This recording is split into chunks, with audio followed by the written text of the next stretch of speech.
नमस्कार दोस्तों।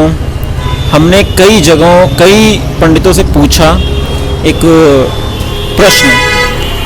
हम केवल ज्ञान के लिए आचार्य जी से भी बात करते हैं उसी प्रश्न के ऊपर जो मैंने अभी पिछले मंदिर में पूछा था, और वहाँ के पंडितों ने उसका कुछ समाधान या जो भी बताया उसके बारे में भी पंडित जी से पूछने का प्रयास करेंगे।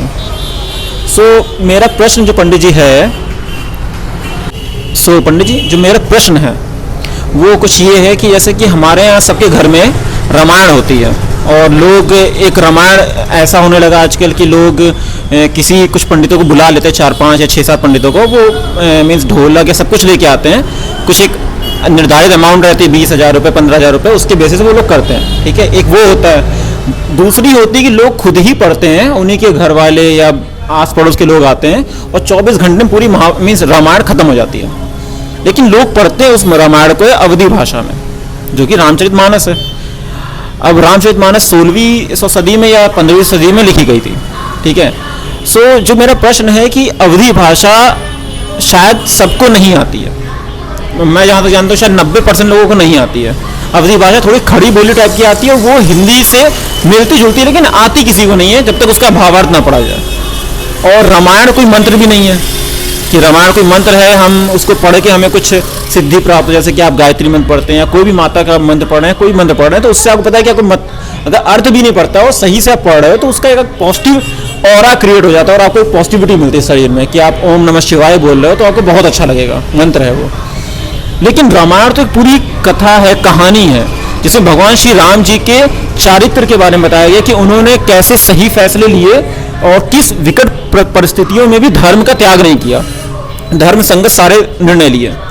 लेकिन ऐसे पावन ग्रंथ को जब हमें अवधी भाषा में पढ़ाया जाता है या संस्कृत भाषा में पढ़ाया जाता है, अब हमारी स्कूलिंग में संस्कृत उतनी है नहीं कि हम उसको सही समझ सकें। ठीक है, मेरा भावार्थ समझ रहे होंगे मैं क्या कहना चाह रहा हूँ। और अवधि भी कोई नहीं समझ पाता है अधिकतर लोग, और हिंदी में पढ़ाई भी जाती है।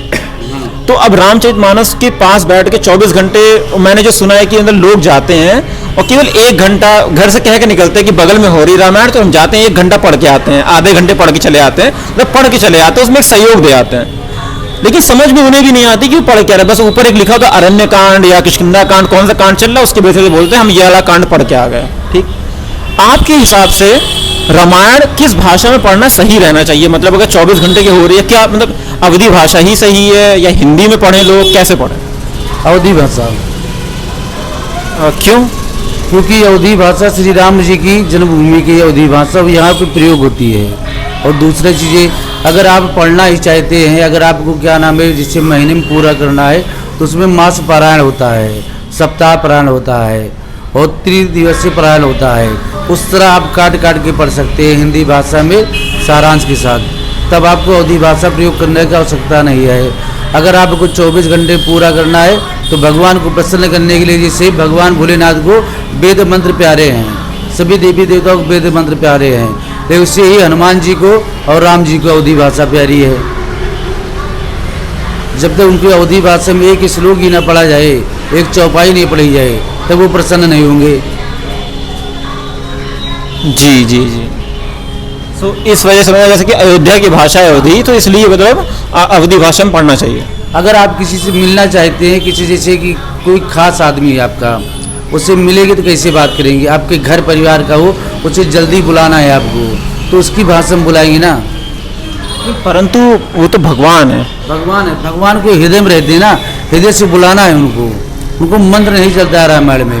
उसी रामायण में हर चीज़ सुंदर कांड है, हर चीज़ है, उससे हनुमान जी प्रसन्न हो जाते हैं। कैसा भी हो, नॉर्मल सा है, हनुमान चालीसा ले लीजिए तो रामायण तो बहुत ऊपर की है। छोटी चीज़, अगर किसी को भी रोग है तो एक ही चीज़ करे बस, ना से रोग हरे से पीरा जपत निरंतर हनुमत वीरा, ये पढ़ता रहे, रोग उसके नज़दीक नहीं आएंगे। ये अवधि नहीं है, तो साक्षात हिंदी में है, तो भगवान को तो प्रिय वही है अवधी भाषा। जी जी जी जी। अच्छा, इसके साथ साथ मेरा एक प्रश्न और है, जैसे कि अब क्या होता है कि लोग मैं आपसे एक प्रश्न पूछता हूँ, क्या आप मुझे बता सकते हैं कि लक्ष्मण रेखा क्या है? मतलब इसके बारे में कुछ आप कहानी छोटा सा जो ऐड करके बता सके, लक्ष्मण रेखा कब हुई थी और क्या मतलब क्या सीन क्या हुआ था, बता सकते हैं? लक्ष्मण रेखा तब उन्होंने बनाया था जब सोने के हिरण वो राक्षस बन गया था, तो राम जी ने कहा, हाँ मारीच जी जब बन गए थे, तो राम जी ने कहा कि आप सीता मैया का ध्यान रखिएगा लक्ष्मण जी से। लेकिन राम जी की उधर आवाज़ आई, मारीच ने आवाज़ निकाली राम जी की, उन्होंने अपने बाण से भगवान शंकर का ध्यान करके रेखाएं खींच दी, कोई इस रेखा के अंदर जा नहीं पाएगा, और वो चले गए। तब से वो लक्ष्मण रेखा बन गई है, और सीता माता ही बाहर आ सकती थी, कोई अंदर नहीं जा सकता था, वो इतनी शक्तिशाली थी। ये कहाँ लिखा हुआ है? ये लिखा हुआ है अग्नि पुराण में। अग्नि पुराण में। ये कौन सा है? अग्नि पुराण। रामचरितमानस और कहीं नहीं लिखा? रामचरितमानस में लिखा है, लेकिन ये सारांश नहीं लिखा, सारांश अग्नि पुराण में लिखा है। अग्नि पुराण में? अग्नि पुराण में। अग्नि पुराण मतलब कि मेन मुख्य रामायण कौन सी है? वाल्मीकि रामायण। तो उसमें जो लिखा है वही सत्य है? वही सत्य है। तो उसमें लिखा है ये चीज़? लिखा तो ये नहीं, ये विस्तार से नहीं लिखा है उसमें ये चीज़। मतलब उसमें लिखा विस्तार से मतलब कैसे है? उसमें मारीच का विषय लिखा गया है, लक्ष्मण रेखा के बारे में लिखा गया है, लेकिन लक्ष्मण रेखा किसके मंत्रों के द्वारा किया गया है वो अग्नि पुराण में लिखा है। मतलब लक्ष्मण रेखा के बारे में लिखा है हर जगह, लेकिन मतलब उसमें मतलब बताया नहीं है, विधि नहीं बताई गई। नहीं बताइए किस देवता के नाम से लिया गया है, किसके नाम से लिया गया है, लेकिन अग्नि पुराण में लिखा है कि शंकर जी का ध्यान करके उन्होंने खींचा था। आप कह रहे हैं रामचरितमानस या कोई भी रामायण सब में लिखा है, हाँ। लेकिन मतलब लक्ष्मण रेखा साफ साफ लिखी, लेकिन ये नहीं बताया कैसे बनी है, क्या बनी है, वो ये नहीं बताया गया है। वो अग्नि पुराण में बनी, वो अग्नि पुराण में लिखा गया है। चलिए मैं आपको एक चीज दिखाता हूँ, ठीक है, एक सेकंड रुकिएगा।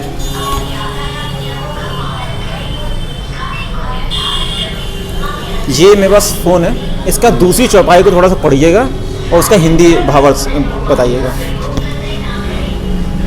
परम वचन जब सीता बोला, हरि प्रेरित लक्ष्मण मन डोला, वन देश सापहो सब काहू, चले जहाँ रावण सचिराहू।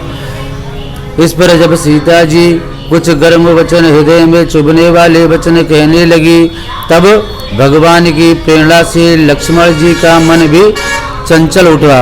वे सीता जी को वन और दिशाओं के देवताओं को सौंप कर वहाँ से चले गए, और रावण रूपी चंद्रमा के लिए राहु रूप श्री राम जी थे। ये आपको समझ में आ रहा है किस टाइम का है? हाँ, दिशाओं की वही लक्ष्मण रेखा के बारे में है, लेकिन इसमें लक्ष्मण रेखा कहीं जिक्र नहीं। लक्ष्मण रेखा नहीं लिखी गई है। मैंने 3 रामायण देखी हैं, और ये रामचरितमानस है, इसमें नहीं लिखा है, ठीक है। एक है अध्यात्म रामायण जो कि भगवान शिव ने माता पार्वती को सुनाई थी, उसमें पूरे जो मर्म वचन के बारे में बताया जा रहा है वो भी लिखे हैं, क्या क्या बोला था उन्होंने, और उसमें भी लक्ष्मण रेखा के बारे में कुछ नहीं बताया गया। अब जब मेन रामायण है वो है आपकी वाल्मीकि रामायण, उसमें भी कहीं नहीं लिखा है जिक्र, ये जिक्र कहीं नहीं है। आप एक शब्द कहीं नहीं लिखा है, ठीक है। बोला जाता है कि ये शब्द मतलब कि क्योंकि आप आगे अगर रामचरितमानस पढ़ेंगे उसमें साफ साफ लिखा है कि वो जाते हैं, माता सीता से पूछते हैं रावण जी कि आप कौन है, वो बताते हैं मैं माता सीता हूँ, वो बताते हैं, वो उनसे पूछती है उनका परिचय, भले साधु रूप में गए थे, वो उनसे झूठ नहीं बोलते हैं कि मैं साधु हूँ, वो सीधे बोलते हैं मैं रावण हूँ, और वो अपना प्रकट करते हैं रूप। और इसमें तो दिखाया है कि उनको वो रथ में बैठा के ले जाते हैं, और एक्चुअल में अध्यात्म रामायण में साफ साफ लिखा हुआ है कि वो धरती को खोद देते हैं जहाँ माता सीता खड़ी होती हैं, और धरती सहित ही उठा के उनको लेकर चले जाते हैं, वो माता सीता को टच तक नहीं करते हैं, ठीक है। मतलब लक्ष्मण रेखा जो आपने जैसे बताया कि धनुष के उस पर खींची गई है बाण से, ये केवल हमें टीवी में दिखाया गया। मेरा जो प्रश्न था ना कि हम लोगों को हिंदी में क्यों नहीं पढ़ाई जाती रामचरितमानस या कोई भी अवधी भाषा में पढ़ाई जाती है, उसका उद्देश्य ही यही था पूछने का। जब तक ये चीज़ हमें हिंदी में या हमें मातृभाषा जिस भी एरिया में आप पढ़ रहे हो उस एरिया में उस भाषा में नहीं पढ़ाई जाएगी, तब तक किसी को पता ही नहीं चलेगा कि हमें जो टीवी में दिखाया जा रहा है या कहीं पे भी दिखाया जा रहा है वो गलत है। लोग हमें कुछ भी दिखा देते हैं और हम बड़े मग्न होकर देख लेते हैं कि ये हो गया, ये हुआ था कहानी में, और हम खुश हो जाते हैं कि लक्ष्मण रेखा जैसी नाम चीज़ है। लक्ष्मण रेखा कहीं नहीं लिखा हुआ, कहीं वर्णित नहीं है। आपके साथ शायद रामचरितमानस आपके पास रखी हो, एक बार खोलिएगा उसे, ये उसी का पेज का फोटो है, ठीक है। आप कोई भी उठा लीजिए, अध्यात्म रामायण उठा लीजिए, वाल्मीकि रामायण तो मेन है वो उठा लीजिए, कहीं नहीं जिक्र है। और रही अग्नि पुराण, जो मुझे पता है जो 18 पुराण है टोटल, ये महाभारत काल के बाद जब जो वेद व्यास जी तो बहुत ज़्यादा मतलब उनको बुरा लग गया, तो इतना विध्वंस हो गया है, तो शायद ब्रह्मा जी ने उनसे कहा था कि आप इसके बाद पुराण लिख लीजिए, उससे आपको अच्छा लगेगा, उनकी भगवान श्री कृष्ण जी की लीलाओं के बारे में बताइए। तो मतलब वो आपकी 5000 साल पहले की ही सब है, ठीक है। ये कहीं भी लक्ष्मण रेखा के बारे में लिखा है, और हम लोगों को धीरे धीरे करके चीज़ों को ऐसा कर दिया गया है ना कि कुछ भी बता दिया जाता है और हम मान लेते हैं।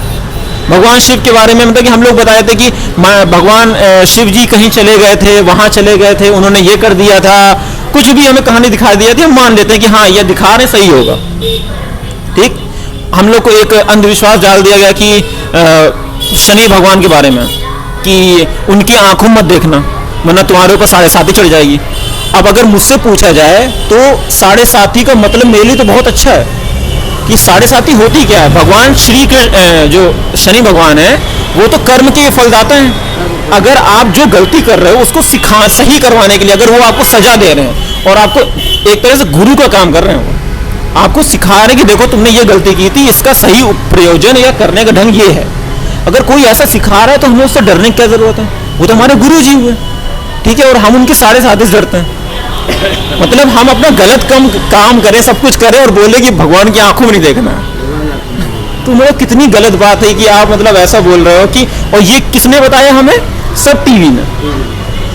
तो कितनी गलत चीजें हमें बताई जा रही है। तो यही चीज मैं इसी मेरा प्रयोजन था पूछने का प्रश्न ये वाला कि हमें जो भगवान के बारे में जो स्तुति, जैसे रामायण कोई मंत्र नहीं है, वो एक कहानी है जिसमें आपको धर्म संकट निर्णय लेने का ज्ञान प्राप्त होता है, ठीक है।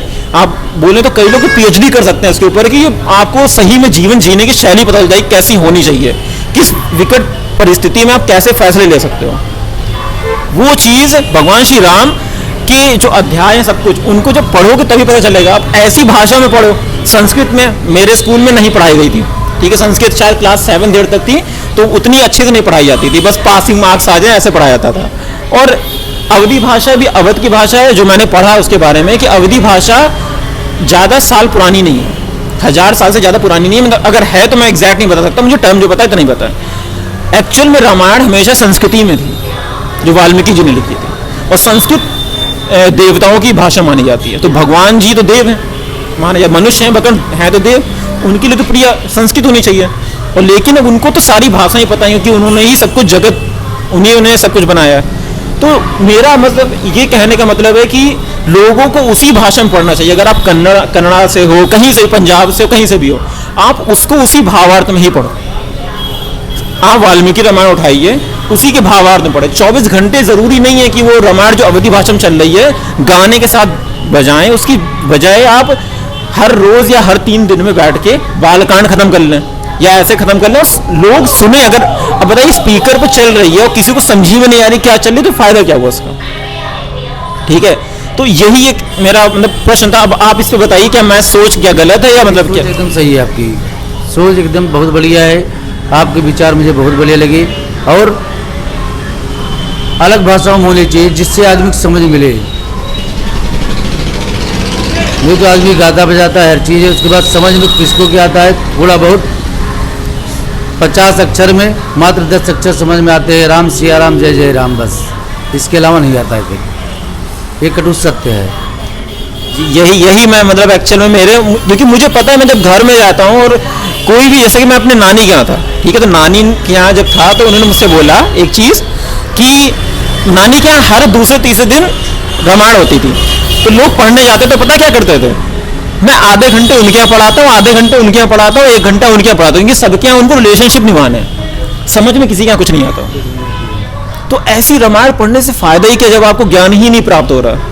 ऐसा ज्ञान, ऐसी मतलब भगवान की स्तुति कर रहे हो, भगवान के बारे में नहीं जानते हो, तो मतलब ये तो अंधभक्त हुआ। मैं इसको अंधभक्त कहता हूँ। अंधी भक्ति जो होती है वो यही होती है कि आपको पता ही नहीं सामने है कौन जिसको आप नमन कर रहे हो या पूजा कर रहे हो, और उसके बारे में आप जानते ही नहीं हो कुछ भी। तो ये तो अंधी भक्ति हुई। बस ये लोगों सुन लिया कि उन्होंने आपको सब कुछ दिया है, भगवान हमें दे देंगे सब कुछ इसलिए हम पूजा कर रहे हैं। वो भगवान है कौन, उनके बारे में जान तो लो। तो वो जानने का प्रयोजन तो केवल एक ही तरीका, जब तक आप उनके बारे में पढ़ोगे नहीं, या अगर कोई पढ़ रहा है वो आपको भाषा समझ में, क्योंकि आप यकीन नहीं करेंगे जितने वेद पुराण या भागवत होती है वो हिंदी में होती है, और भीड़ सबसे ज्यादा वहीं लगती है। क्यों? क्योंकि वो हिंदी में चल रही है। अगर वेद पुराण जो पुराण चल रहे हैं वो पुराण संस्कृत में होने लगे, देखिए भीड़ गायब हो जाएगी, क्योंकि उनको समझ ही नहीं आया। कोई 3 घंटे कैसे बैठ पाएगा, उनको ऐसी चीज चल रही जो समझ में नहीं आ रही है, कानों को चुभ रही है। ठीक है, या तो बचपन से हमें संस्कृत पढ़ाई जाए। तो बस यही एक प्रयोजन था आपसे प्रश्न पूछने का। सो मतलब बुरा मानेगा मेरा कोई भी चीज़ बुरी लगी हो तो। कोई दिक्कत नहीं भैया, बहुत बढ़िया लगा आपसे, बहुत बढ़िया। शुक्रिया शुक्रिया शुक्रिया।